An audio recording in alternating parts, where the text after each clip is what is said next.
In a world where sustainability and longevity must be encouraged, I went on a journey to find out more about repair cafes, and it all started here in London. So I'm here just outside one of the places that Haringey Fixers meet up as part of the Repair Cafe. What's really exciting is just to see how many people are coming, bringing all sorts of electrical items. They're giving it one last chance to see if they can either salvage, repair, or even upcycle things. Everybody is conscious of the fact that we're throwing too much away. The success really is in changing people's understanding of what is possible to repair and reuse. As an engineer, I'm interested to see how components are put together. More than that, it's great to see the smile on their face when things are fixed. I think this is just a really great thing for any designer or engineer to make sure that they get involved. It's arguably one of the best things that they can put their skills to good use in a volunteer capacity. Repair cafes don't just exist in the UK. There are around 4,500 and counting globally.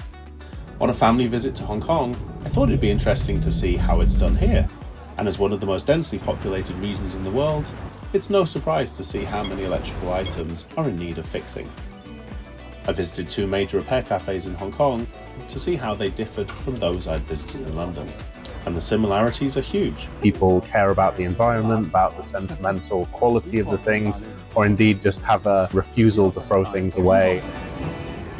One thing I didn't expect to see was a pop-up repair cafe in a shopping mall alongside luxury brands. It's just a really nice opportunity for people to drop by, be curious about repairability.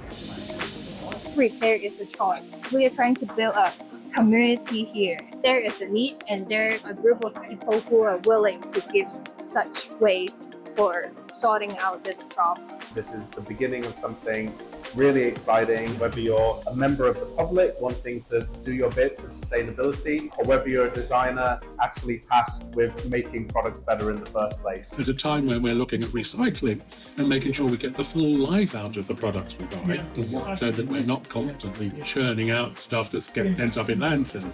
It's really important that we start to look at things like that. So find out more about visiting your local repair cafe and check out more at the DesignSpark blog.